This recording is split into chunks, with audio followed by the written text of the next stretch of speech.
ರಾಜ ಮಹಾರಾಜರು ಆಳಿದ ನಾಡು ಏನು ನಿಧಿಯ ಖನಿಜ ಅಂತ ಈಗ ಲಕ್ಕುಂಡಿ ಗ್ರಾಮ ಸಾಕಷ್ಟು ಫೇಮಸ್ ಆಗಿದೆ.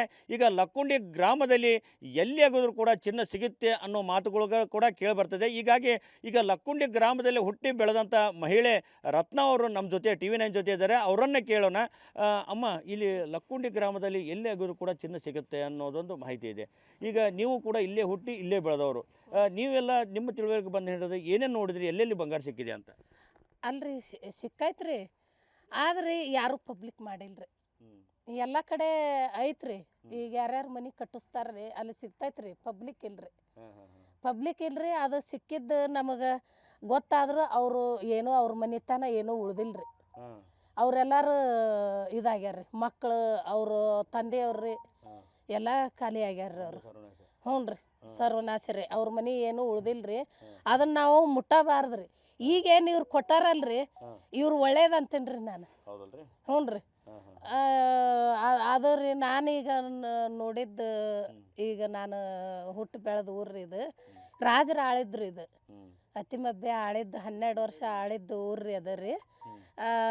ಅವ್ರು ಮಾಡಿದ್ರಿ, ನಾವೆಲ್ಲೇ ಇಡಕ್ಕೆ ಹೋಗ್ತೀವ್ರಿ ಅದೆಲ್ಲ ರೀ. ಮತ್ತು ಅವು ಸಿಕ್ಕವ್ರಿ, ಆದ್ರೆ ಅದು ಪಬ್ಲಿಕ್ ಇಲ್ರಿ ಸರ್. ಯಾರೂ ಹಂಗೆ ಪಬ್ಲಿಕ್ ಮಾಡೇ ಇಲ್ರಿ. ಹ್ಞೂ ರೀ, ಪಬ್ಲಿಕ್ ಮಾಡಿಲ್ರಿ. ಅದು ಸಿಕ್ಕವ್ರಿ, ಅದನ್ನ ತೊಗೊಂಡ್ರೆ ಅದು ಒಳ್ಳೇದಾಗೋದು ಏನೋ ಇಲ್ರಿ. ಅದು ಹೇಳಿದ್ರಿ ಹೆಂಗೆ ಮಾತನಾಡುವಾಗ, ಒಬ್ಬರಿಗೆ ಈ ಥರ ಸಿಕ್ಕಿತ್ತು, ಅವ್ರು ನಮ್ಮ ತಂದೆ ಬೇಡ ಅಂದ್ರು ಕೂಡ ಅವ ಇಟ್ಕೊಂಡ, ಅವ್ರ ಇಡೀ ಕುಟುಂಬವೇ ಸರ್ವನಾಶ ಆಯಿತು ಅಂತ ಹೇಳಿದ್ರು. ಯಾವ ರೀತಿ ಅದು ನಮ್ಮಪ್ಪ ಅದು ರೀ ತೆಳಗ ಓಣ್ಯಾಗ್ರಿ. ಅದು ಥರದಾಗ ಸಿಕ್ಕಿತ್ರಿ ಸರ್. ಸಿಕ್ಕ್ರಿ, ನಮ್ಮ ತಂದೆಯವ್ರು ನೋಡ್ತೀನಿ ಅಂದ್ರಿ, ಅವರು ನೋಡಕ್ಕೆ ಕೊಡ್ಲಿಲ್ರಿ. ಅವ್ರ ರಿಲೇಷನ್ ತಮ್ಮರ ಆಗ್ಬೇಕದು, ನೋಡಾಕ ಕೊಡ್ಲಿಲ್ರಿ ಅವರು. ಆದ್ರೆ ಅವ್ರು ಏನಂದ್ರು, ಒಂದು ಮನೆ ಬಿಟ್ಟು ಕೊಡು ನೀನು, ಕೊಡ್ತೀವಿ ಅಂದ್ರೆ. ನಮ್ಮ ತಾಯಿಯವ್ರು ಏನಂದ್ರು, ನಮ್ಮ ಮಕ್ಕಳು ಬಂಗಾರ, ಆ ಬಂಗಾರ ನಾವು ನೋಡೋದು ಬೇಡ, ನಾವು ಕೊಡೋದು ಬೇಡ, ಅದನ್ನ ಏನೂ ಬೇಡ ಅಂದ್ರಿ. ಅದನ್ನ ನಾವು ನೋಡ್ಲೇ ಇಲ್ರಿ. ಅವ್ರಿಗೆ ಸಿಕ್ಕಿತ್ರಿ. ಅವ್ರ ಮಕ್ಕಳು ಅವರು ಎಲ್ಲರೂ ಖಾಲಿ ಆದ್ರೆ ಅವ್ರು ಯಾರೂ ಇಲ್ರಿ. ಈಗ ಅವ್ರು ಉದ್ಧಾರ ಆಗ್ಲಿಲ್ರಿ. ಆ ತಲೆ ಹುಚ್ಚ. ಹ್ಞೂ ರೀ, ಎಲ್ಲಾರು ಅವ ಎಲ್ಲ ಮಾರ್ಕೊಂಡು ಇದನ್ನ ಮಾಡ್ಕೊಂಡ್ರಿ. 3,000 ರಂಗ್ ತೊಲಿ ಹಂಗೆ ಮಾರಿ ಎಲ್ಲ ಇದನ್ನ ಮಾಡಿಬಿಟ್ರಿ ಅವ್ರು ಯಾರೂ ಇಲ್ರಿ. ತಲೆ ಹುಚ್ಚ ಆದ್ರಿ, ಬೇಡಿ ಹಾಕಿತ್ರಿ ಕೈಗೆ ಕಾಲಿಗ್ರಿ, ಹುಚ್ಚ ಹಿಡಿತ್ರಿ. ಅದು ಸಿಕ್ಕಿದ್ರಿ ಈಗ 34-35 ವರ್ಷದ ಹಿಂದ್ರಿ ಅದು ಸರ್.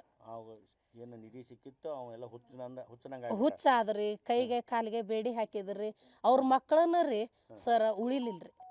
ಒಂದು 35-40 ವರ್ಷ ಅನ್ನತ್ಲೇ ಖಾಲಿ ಆದ್ರಿ. ಅವ್ರ ಮನೆ ಏನೂ ಉದ್ಧಾರ ಆಗ್ಲಿಲ್ರಿ ಸರ್. ಹ್ಞೂ ರೀ. ಅಂದ್ರೆ ಇಲ್ಲಿ ಲಕ್ಕುಂಡಿ ಒಳಗೆ ಏನೋ ಸಿಕ್ಕರು ಕೂಡ ಅದು ಮುಟ್ಟಬಾರ್ದು. ಅದನ್ನ ಮುಟ್ಟಬಾರ್ದ್ರಿ. ಅದು ಒಳ್ಳೇದಲ್ರಿ. ಇನ್ನೂ ಬೇಕಂದ್ರಿ ಅವ್ರಿಗೆ ಸಹಾಯ ಗೌರ್ಮೆಂಟ್ ಸಹಾಯ ಕೊಡ್ಲಿರಿ ಆ ಮಗ್ರಿ ಸರ್. ಆದ್ರಿ ಅದು ಬಂಗಾರ ಗಿಂಗಾರ ರೀ ಅದು ತೊಗೊಂಡಾರು ಚಲೋ ಆಗಿಲ್ರಿ ಸರ್. ಅದು ಬೇಡ ಅಂತ ನನ್ನ ಉದ್ದೇಶ ರೀ. ಬಂಗಾರ ಮನೆ ತಂದ್ರೆ ಅದು ಮನೆನೇ ಸರ್ವನಾಶ. ಹ್ಞೂ ರೀ. ಆಗೈತ್ರಿ. ಅದು ಬೇಡ ಅಂತ ನನಗೆ ಅನಿಸಿಕೆ ರೀ. ಉಳ್ದದ್ದು ಅವ್ರ ಅನಿಸಿಕೆ ಹೆಂಗೈತ್ರಿ ಏನೋ ನನಗೆ ಗೊತ್ತಿಲ್ರಿ ಸರ್. ಮತ್ತೆ ನಿಮ್ಮ ತಿಳುವಳಿಕೆ ಬಂದು ಮತ್ತೆ ಈಗ ಎಲ್ಲೆಲ್ಲಿ ನಿಮ್ಮ ಬಂಗಾರ ಅದಾವ ಅಂತ ಹೇಳ್ತಾರೆ. ಕೆಲವೊಂದು ಕಡೆ ಶಾವಿಗೆ ಭ್ರಮಪ್ಪ ಅಂತ ಹೇಳ್ತಾರೆ, ಅಲ್ಲಿ ಹೋದ್ರೆ ಒಟ್ಟ ಮುಟ್ಟಿಸ್ಕೊಡಲ್ಲ ಅಂತಾರೆ. ಅದು ನಿಮ್ಗೆ ಮಾಹಿತಿ ಇದೆ? ಅಲ್ರಿ, ಅಲ್ಲೇ ಭಾಳ ಐತಿ ಅಂತಂದ್ರಿ ಹಿಂದಕ್ಕೆಲ್ಲ ಹೋಗ್ಯಾರ್ರಿ ಸರ್. ಆದ್ರೆ ಅದು ಅಲ್ಲೇನು ಮುಟ್ಟಿಸ್ಕೊಟ್ಟಿಲ್ರಿ. ಅಲ್ರಿ, ಅದು ಅಲ್ಲೇ ಗಟ್ಟೆ ಶರ್ಪ್ ಐತಿ, ಆಮೇಲೆ ಕೋಣ ಐತಿ ಅಂತಂದು ಎಲ್ಲ ಹೇಳ್ತಾರ್ರಿ. ಆದ್ರೆ ಇಲ್ಲೆಲ್ಲ ಅಂಥ ದೇವಸ್ಥಾನನೂ ಅದಾವ್ರಿ. ಇಲ್ಲಿ ಊರಾಗನು ರಗಡ ಐತ್ರಿ, ನಿಧಿ ಐತ್ರಿ. ಅದನ್ನ ಯಾರು ಕಂಡು ಬಂದಾರ್ರಿ. ಇವು ಪರ ತೆಗಿಯುವಾಗ ಸಾಕಷ್ಟು ಸಿಕ್ಕವ್ರಿ. ಆದ್ರೆ ಎಲ್ಲರೂ ಗಪ್ನ ಮುಚ್ಚಿಟ್ಟಾರ್ರಿ. ಅದು ಯಾರಿಗೆ ಹಂಗ ಸ್ವಲ್ಪ ಹಂಗ ವಾಡ್ಕಿ ನಾವು ಹಂಗ ಕೇಳಿದ್ರಿ. ಅಂದ್ರೆ